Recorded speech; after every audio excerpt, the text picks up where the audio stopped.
Salut Stéphanie. Salut. En fait, j'avais envie d'avoir cette discussion avec toi aujourd'hui. Enfin, nous avions envie, en fait, parce qu'on en a parlé. On a vu la semaine dernière le film Gourou. Ouais. Et en fait, ça déchaîne des passions sur... Tout le monde en parle, ouais. Et sur- moi y compris en même temps. J'ai fait un post juste après l'avoir vu. J'avais plein de choses à dire. Et c'est intéressant. Donc, je voulais juste qu'on échange un petit peu là-dessus. Nos points de vue, parce que... en fait, ça aborde plusieurs sujets. Déjà, ça aborde le sujet du coaching, du développement personnel en général. Et c'est drôle parce que là, tout le monde se déchaîne sur ce film, en disant qu'il est très bien. Alors oui, du reste à ce propos, attention, risque de spoiler.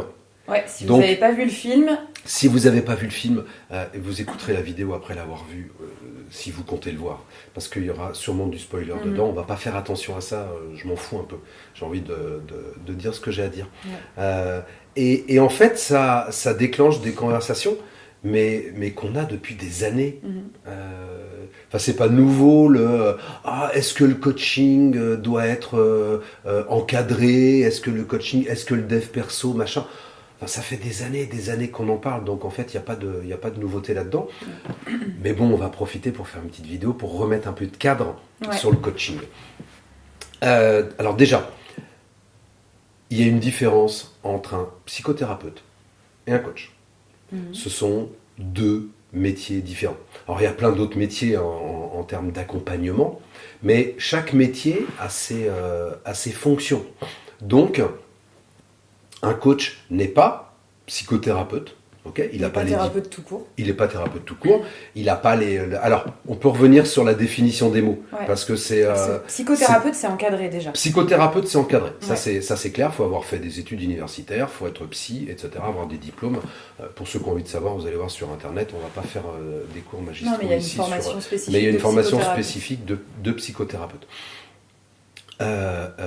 Le coach n'est pas psychothérapeute et celui qui a fait des études de psycho pour être psychologue clinicien, bref, ce qu'on peut être après des études de psycho, n'est pas coach. C'est-à-dire qu'il n'a pas suivi une formation de coaching. Il ne sait pas ce que c'est. C'est ça. Donc, arrêtons, c'est pas les mêmes métiers.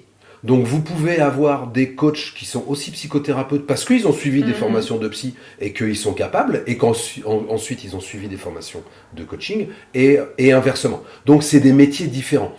Si on veut définir rapidement ce que c'est, un psychothérapeute va te permettre de travailler sur ton passé, va te permettre de régler des traumas, de comprendre des choses, bref, de suivre des thérapies orientées passé. Nous allons soigner des choses du passé. Le coaching, c'est quelque chose qui est orienté futur. Donc certains peuvent dire c'est une thérapie orientée futur. Donc un coach qui a uniquement une formation de coaching, et on en parlera des formations de coaching parce que c'est pareil, en fait il y a des formations et il y a des cadres. C'est pas n'importe quoi comme on peut à un moment pouvoir l'entendre dans le film, c'est pas n'importe quoi. Un coach va travailler, donc on dit certaines fois que c'est une thérapie orientée futur. C'est-à-dire qu'on a des outils pour aider quelqu'un à aller vers Un objectif. vers un objectif précis, vers ce quoi il a envie d'aller. Je ne sais pas si ma phrase est française, mais je m'en fous. On a compris. Voilà, on a compris, c'est ça le principe. Donc, un thérapeute, un coach, pardon, peut par exemple un moment travailler avec quelqu'un, on va travailler ensemble, j'en sais rien. Et puis un moment, si je vois qu'il y a quelque chose qui bloque et quelque chose d'important dans ton passé, etc., j'aurais, moi, tendance en tout cas à te dire, va voir un psy en même temps pour travailler ce truc-là. Un psy ou autre, j'en sais rien, ou un autre thérapeute, en tout cas quelqu'un qui peut, parce qu'il y a plein d'autres thérapies, je peux l'envoyer en constellation familiale, je peux l'envoyer faire des choses sur le corps, en kinésio, enfin bon, bref, il y a plein de choses, mais que le coach, lui, n'est pas capable de faire s'il n'a pas été formé à ça, bien évidemment, et donc travailler en parallèle. C'est-à-dire que le coach va continuer à garder son domaine de compétences, avec ses outils à lui, et moi, je ne vais pas travailler sur quelqu'un qui a eu des traumas monstrueux quand il était jeune, ou qu'il lui arrivait des choses incroyables, ou qui a été victime d'attentats, tu vois, ou des choses comme ça, qui peuvent être travaillées avec de l'EMDR, bref, des choses spécifiques. C'est ça. Je pense que le film, il pose tout de suite, en tout cas la première partie du film qui est vraiment axée là-dessus, il pose tout de suite les limites en tant qu'accompagnant, thérapeute, coach, peu importe la casquette qu'on se donne, mais en fonction de notre formation, en fonction de nos compétences et de notre savoir-faire, mais aussi de notre savoir-être. On va en parler. Mais justement, quelles sont mes limites? Et en fait, tout de suite, le film nous remet là-dedans, où moi, en tout cas, de mon point de vue, quand je l'ai vu, je me suis dit, là, il va sur un terrain qu'il ne maîtrise pas. Donc là, attention, on va spoiler, je vais spoiler, mais quand on voit, effectivement, quand il va accompagner ce jeune homme, Julien, dans le film, qui lui dit tout de suite, voilà, on sent qu'il y a des traumas, il n'a pas envie d'en parler, etc., et qu'il le pousse à aller là-dedans et à nommer ce qu'il a vécu, là, tout de suite, je me suis dit, attention, warning, là, il va sur un terrain qui n'est pas forcément dans ses compétences. On voit qu'il y a du trauma derrière, on voit qu'il y a de l'hypervigilance, qu'il y a... Voilà, si on veut parler après au niveau système nerveux, etc., il y a une grosse dérégulation déjà ici, et il pousse là-dedans, ce qui amène ensuite à une décompensation qu'il n'est pas capable de gérer parce que c'est pas dans ses compétences de coach, du coup. Tout à fait. Et donc voilà, il y a une limite. Où est-ce qu'elle est ma limite en tant qu'accompagnant? Qu'est-ce que je sais accompagner? Qu'est-ce que je ne sais pas accompagner? Et comme tu dis, à quel moment éventuellement je vais rediriger si c'est pas dans mes compétences? Alors, en plus, ce qu'il fait, c'est pas ce qu'on appelle du coaching. Ce qu'il fait là, c'est ce mélange de spectacle et de team building, de plein de choses. Mais justement, je voulais rebondir sur un truc, c'est que en fait, dans ce film, il y a deux films. Ouais. Il y a, et ça c'est au début, il y a, voilà, on va poser un peu les bases du développement personnel, de ce qui se passe, éventuellement montrer qu'il y a des trucs de foule, donc qui peut montrer un peu aux gens un côté un peu flippant, quand même, en tout cas pour les gens qui connaissent pas un côté très américain surtout. Très américain, c'est-à-dire on en fait peu en France. Il y en a, hein, mais on en fait peu. Du Anthony Robbins, qui est représenté dans le film du Restement, on le nomme pas, mais c'est lui, c'est génial. Enfin, je veux dire, ils ont trouvé. On le reconnaît pas mal. Ils ont pas trouvé son sosie, mais presque. Enfin, c'est drôle. Voilà, qui est capable de faire des trucs devant 6000 personnes. Enfin bref. Donc du show américain de vous êtes la puissance, vous pouvez devenir vous, enfin bref, les trucs un peu, voilà. Donc ça c'est pas du coaching, enfin pour moi c'est pas ce que moi j'appelle du coaching. Dans cette vidéo, je vais donner aussi pas mal de choses qui n'engagent que moi, hein, on est d'accord. Je représente personne et c'est mon avis et vous avez le droit de pas être d'accord avec ce que je dis. Donc en tout cas c'est mon point de vue. Donc il y a cette espèce de truc au début où on va parler du coaching avec la sénatrice qui veut encadrer ça par une loi. Donc on parle de ça, ok. Et à côté de ça, il y a un thriller. Il y a une deuxième histoire dans l'histoire. Il y a une deuxième histoire dans l'histoire qui est un thriller d'un mec qui à un moment devient réellement manipulateur, ok, et pète les plombs. C'est ça. Mais il pète complètement les plombs. Et moi le danger là-dedans, c'est que pour les gens qui ne connaissent pas du tout ce milieu, ou qui en ont déjà entendu parler, mais pas en bien, le développement personnel c'est n'importe quoi, c'est pas encadré, les gens font ce qu'ils veulent, etc. etc.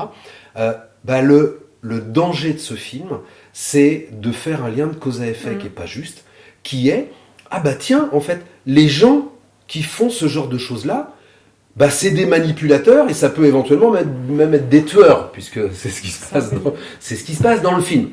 Je me sens pas encore moi l'âme d'un tueur, pas tout à fait. Il y a des gens que j'aime pas, mais j'irai pas jusqu'à les tuer. Donc, le danger de ce film, c'est justement de mélanger ces deux choses-là. Et effectivement, il y a un petit côté pervers à ce film, c'est qu'effectivement, on se dise mais ils sont super dangereux, ces gens-là. Ils sont tous dangereux. Ils sont tous dangereux. Qu'on en ressorte avec ça. Pour revenir un peu sur le cadre, où la sénatrice veut mettre il y a des formations au coaching. Moi, je vais parler du coaching, parce que c'est ce que je connais.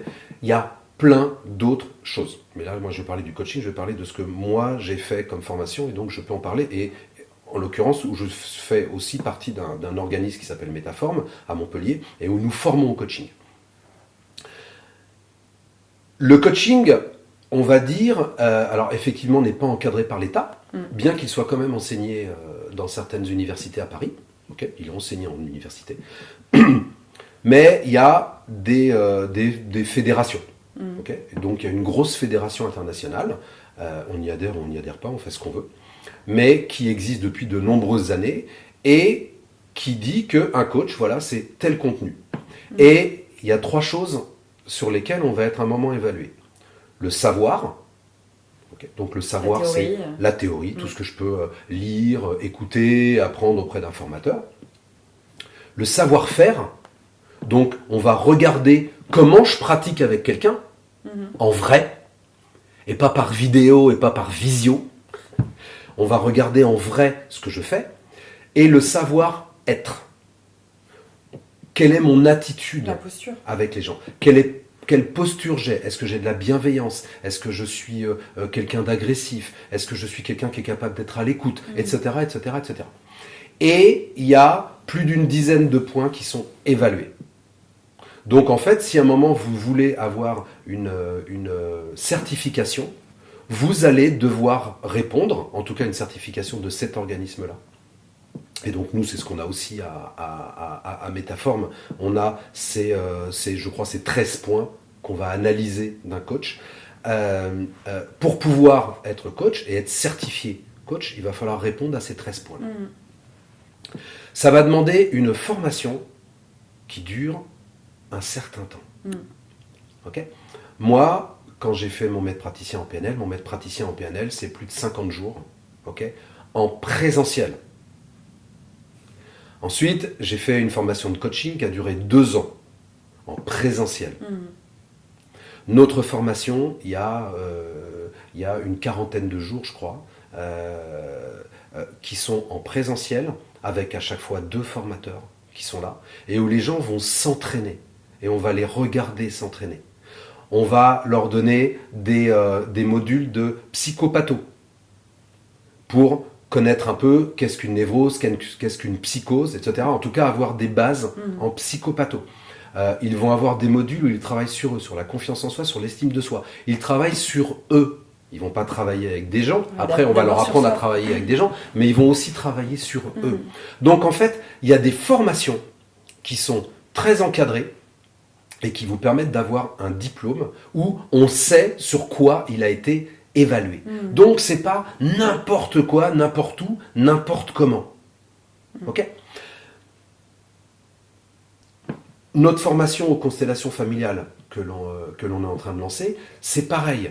On va être 2 formateurs, les gens sont là en présentiel, et on va leur apporter aussi des choses en psycho, des choses en PNL, des choses en analyse transactionnelle. Bref, on va amener beaucoup de choses pour que les gens aient un éventail d'outils, et surtout une boîte à outils dont ils vont pouvoir se servir. Donc ouais, mais c'est n'importe quoi ces trucs-là, c'est pas encadré, ils font ce qu'ils veulent, etc. C'est pas vrai. Dans l'absolu, c'est pas encadré par l'État. C'est pas encadré par l'État. Et effectivement, ce qui est quand même relevé aussi dans le film et qui est juste, c'est qu'il y a effectivement des formations qui vont répondre à certains critères, qui vont proposer une certification, un regard extérieur, etc., etc. Et il y a aussi aujourd'hui, il faut le dire, des formations de 10-15 heures en ligne. Alors voilà. Qui te délivrent une certification aussi de coach ou de maître praticien, tout à fait. Peu importe, où tu n'as jamais personne en face de toi et où en fait tu as juste une vidéo ou un audio ou même un PDF. Et tu lis ton PDF, tu lis ton bouquin en fait que tu aurais pu acheter n'importe où, et à la fin tu valides le truc et ça te met que tu es coach. Alors, donc ça faut aussi en parler. Je voulais y venir. Attends, je voulais y venir. Ouais. Tu sais bien combien ça me touche et ça m'agace. Une formation de coaching, c'est un certain prix. Une formation de maître praticien en PNL, c'est un certain prix parce que justement il y a 50 jours en présentiel, etc. Et d'un seul coup, on découvre effectivement que en visio, pour 300 €, et si vous le faites aujourd'hui pour 250 €. 300 €, t'es gentil. Il y a moins cher. Vous allez pouvoir être maître praticien sans vous déplacer, sans rien, sans jamais rencontrer quelqu'un. Alors, moi, les formations qui vous forment au relationnel, qui vous forment aux techniques de communication, sans avoir besoin d'être en relation avec quelqu'un et en communication avec quelqu'un, je trouve ça délirant. Donc voilà. Donc pour moi, ça n'a pas de sens. Ça n'a pas de sens. Il y a certains modules qui peuvent être effectivement théoriques, etc., où on peut apprendre. Mais nous, ce qu'on a plutôt tendance à dire, c'est faites une grosse formation en présentiel. Et après, il y aura d'autres modules, parce que vous aurez déjà été formé, qu'on pourra vous donner en visio ou en vidéo. Mais sinon, c'est un délire. Donc effectivement, ça, c'est des dérives. Et ça, c'est des dérives qui sont dangereuses. Et en parlant des dérives, en parlant du film, c'est vrai que la sénatrice, dans le film, ils ont un peu piégé le coach qui sait pas trop quoi répondre. Mais en vrai, elle l'a piégé, mais en manipulant. Parce que quand vous posez des questions où vous demandez à l'autre non, mais je vous demande juste oui ou non. En fait, vous le piégez. C'est une super technique de manipulation. Parce que qu'on réponde par oui ou qu'on réponde par non, on se fait avoir. Mais il n'y a pas de nuance, quoi. C'est-à-dire qu'il y a les deux réponses, c'est vous passer pour les gens qui sont autour, qui n'y connaissent rien, pour un voleur. Donc, il y a des questions où on est obligé de dire, excusez-moi, je ne peux ni répondre par oui ni par non, par contre, je vais vous expliquer certaines choses. Donc là, voilà, il y a un peu de piège dans le film par rapport à ça. Mais bon, ouais, c'est intéressant dans le film, finalement, c'est qu'il y a de la manipulation à tous les niveaux, quoi. Mais c'est ça, il y a de la manip à tous les niveaux. Donc,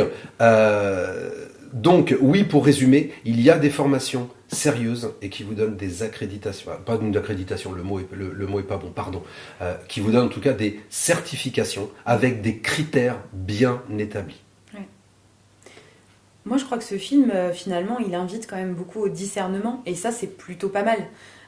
Plutôt que, comme on peut voir sur certains posts, des gens qui essaient pas de se défendre, tu vois, mais de dire, ah bah oui, mais nous, ce qu'on fait, nanana, c'est bien. Moi, je trouve ça intéressant que ça invite au discernement, que ça invite à se poser ces questions-là. Justement, si j'ai envie de me former, que ce soit au coaching ou autre, ou constellation familiale, par exemple, qu'est-ce que je vais aller rechercher, du coup, dans une formation, ou même si j'ai envie de faire un atelier avec, de faire un accompagnement avec un coach ou autre, quelles sont les questions que je vais me poser avant d'aller voir cette personne, tu vois. Et au-delà du diplôme, au-delà de la formation, ça va être aussi, je pense, comment je vais me sentir justement avec cette personne. Et là, on est plus sur le savoir-être. Comment je vais me sentir à l'aise, comment je vais me sentir écoutée, accueillie. Est-ce que je vais sentir qu'il y a du forcing ? Il y a beaucoup de forcing aussi dans le film, où on voit qu'il fait sortir les gens de leurs propres limites et même de leur consentement. Parce que quand on te dit non, j'ai pas envie d'en parler, et que tu insistes 3-4 fois, à un moment donné, ça lâche. Mais je crois que ça invite à ce discernement-là, tu vois. Qu'est-ce qui est important pour moi ? Qu'est-ce que je recherche ? Soit dans une formation, soit chez un accompagnant avec qui j'ai envie d'avancer, ou j'ai envie qu'il m'aide sur un certain point. Qu'est-ce que je vais aller rechercher chez lui, quoi ? Il y a un moment dans le film, comme tu disais, il y a ce truc-là où effectivement il le pousse trop loin, en tout cas. En fait, on peut pousser des gens en stage, puisque moi ça fait 20 ans que je fais des stages avec Métaforme, et quelquefois vous pouvez pousser les gens. Encore une fois, c'est une posture. Vous pouvez pousser les gens dans certaines choses quand le cadre le permet. C'est-à-dire qu'il y a un cadre de confiance, il y a un cadre de bienveillance, et il y a surtout que vous connaissez les gens. Et de la sécurité. Et de la sécurité que vous allez pousser. Donc, dans certains cas, vous pouvez le faire. Dans d'autres cas, vous ne pouvez pas le faire. Et effectivement, il y a des gens qui aiment bien montrer en ce moment dans leur stage. Alors moi, c'est pas ma méthode, mais je vais avoir 30 personnes en stage. Et à un moment, je vais en prendre un. Enfin, je vais tous les prendre, en fait, un par un, mais devant tout le monde. Et je vais les pousser à fond. Et une fois que la personne a... alors, soit la personne... Alors, ça au niveau système nerveux, c'est pas mal quand même. C'est vous prenez un bon choc, parce que ça monte. Alors, il y a certaines personnes, wow, super, ça va marcher. Ça va leur faire changer plein de choses, et ça va les élever. Mais il y en a d'autres, c'est super dangereux. Ça risque de les traumatiser. Et le problème dans ce genre de stage, c'est qu'il y a 30 personnes. Donc, je vais pas pouvoir avoir le temps de m'occuper de lui de toute façon et de ce que je viens de lui faire. Donc, le mec, au bout de 3 jours, 4 jours, va repartir et il va pas être bien. Et puis, quelquefois, il n'y a pas de SAV derrière. Donc, effectivement, ça, c'est dangereux. Et ce que fait un moment le Pierre Ninet dans le film, c'est là où il commence à dériver. Et il est évident qu'en coaching, par exemple, on ferait jamais ça, puisque c'est le genre de choses, on dit, c'est pas le rôle d'un coach. C'est-à-dire que le mec, d'un seul coup, il lui dit, ok, toi, ouais, ton métier, t'aimes pas, tu te fais tyranniser par ton... Ok, tiens le téléphone, vas-y, démissionne. Ça, c'est un délire. Ouais. Personne fait ça. Ouais. C'est le moment pétage de plomb du film. C'est là il commence à vriller du côté obscur. Personne fait ça. C'est-à-dire que d'un seul coup, en tant que coach, vous vous dites, maintenant, moi, je sais, donc je me mets en position haute. C'est ça. par rapport Déjà, au coaché. premier problème. Premier problème, moi je sais, toi tu ne sais pas, et donc je vais te dire ce qu'il faut faire. Et il faut démissionner. Et bien sûr, dans le film, ils ont aggravé encore plus le truc, parce que le mec, 2 minutes avant, il a fait « Ouais, mais bon, moi j'ai quand même 4 enfants. » Je crois que c'était 4 enfants. Ouais, hein. ouais. J'ai quand même 4 enfants et il faut que je garde mon boulot. Voilà, moi dans la vraie vie, j'ai jamais vu un coach qui a eu une formation et qui sait ce qu'il fait, dire à quelqu'un vas-y démissionne. Donc voilà, donc le film a poussé quand même un peu à l'extrême les dérives. En fait, sans réellement montrer. J'avais vu une interview de Pierre Ninet qui était mignon, qui disait non, mais il y a des bons coachs, il y a des gens super, donc il enfonçait un peu le truc, et en même temps il disait non, mais faut pas faire une généralité, il y a des bons coachs. Il était tout mignon dans cette interview. N'empêche que le film montre ça. Donc, le film peut montrer des dérives, je trouve ça dommage qu'on montre pas aussi en quoi ça peut être, en quoi le coaching peut être aussi très accompagnant et très sain. Et encore une fois, je le dis, c'est complémentaire à d'autres outils. Ça va être complémentaire à la psychothérapie, ça va être complémentaire. Donc, si on bossait tous ensemble, en fait, et nous c'est ce qu'on essaie de faire depuis et c'est ce qu'on fait ensemble, ce qu'on essaie de faire depuis des années, en mélangeant plein de métiers différents, pour bosser ensemble, parce que chacun a ses compétences, encore une fois, et c'est quand tu commences à déborder un petit peu que tu risques de partir dans du n'importe quoi, parce que t'as pas été formé, parce que t'as pas les outils. Et si on bosse ensemble, on peut vraiment accompagner les gens loin. Ouais. Et puis au-delà de ça, je pense qu'il y a aussi quelque chose qui est important en tant qu'accompagnant, peu importe comment on se définit, c'est la formation continue. Tu vois, de continuer aussi à se former, à découvrir de nouvelles choses, à pas s'arrêter sur sa formation qui date d'il y a 20 ans, 30 ans, et puis il y a de nouvelles choses qui sont là aussi, qui peuvent être complémentaires. Et 2, c'est la supervision. Et je pense que quand on accompagne l'humain, c'est important aussi d'avoir des espaces avec un regard extérieur où on peut partager sa pratique, où on peut, que ce soit une supervision entre pairs, en collectif ou bien en individuel, mais d'avoir aussi une ou plusieurs personnes qui peuvent avoir un regard sur notre pratique, vers qui on peut se tourner aussi si on a des questions, et de ne pas rester seul avec notre truc, tu vois, en mode voilà, moi je sais, je fais mon truc, c'est comme ça depuis 20 ans, c'est nickel, il n'y a pas de souci, et j'ai pas besoin du monde extérieur en fait. Parce que c'est là aussi que ça ouvre la porte à des dérives, et parfois à un sentiment de toute puissance, tu vois, de non mais moi j'ai besoin de personne, c'est bon quoi. Donc je crois que ça c'est aussi, mais voilà, c'est pareil, c'est au bon vouloir de chacun, c'est le savoir-être, j'ai envie de dire, de chacun, et l'éthique de chaque professionnel, de se dire, ouais, pour moi, c'est important d'avoir ces espaces-là, parce que ça rend ma pratique plus sérieuse, plus je sais pas, plus juste aussi peut-être, tu vois. Mais d'avoir aussi ces espaces de supervision, je pense que c'est important. Ok, super. On va pas faire une vidéo trop longue. On pourrait en parler encore pendant des heures parce que moi j'ai plein de trucs à dire là-dessus. Mais bon, vous avez envie d'en savoir plus, contactez-nous. Vous avez envie qu'on en discute, qu'on fasse des vidéos sur des points précis ou qu'on aille plus loin dans certaines choses. On répondra à vos questions. Voilà, n'hésitez pas. Enfin voilà. En tout cas, un truc important, c'est ne croyez pas tout ce qu'on vous dit. Quel que soit, que ce soit un film, que ce soit des gens qui vous disent tiens, viens faire mes stages, voilà, moi je vais te dire la vérité, etc. Ne croyez pas. Exercez votre discernement. Exercez votre discernement et allez chercher votre vérité. Il y a vraiment une différence entre croire et savoir. Donc apprenez à savoir plutôt que de croire. Okay, et tout ce qu'on vous a dit, peut-être depuis le début, est peut-être faux. Voilà, désolé. À bientôt. Salut. Ciao.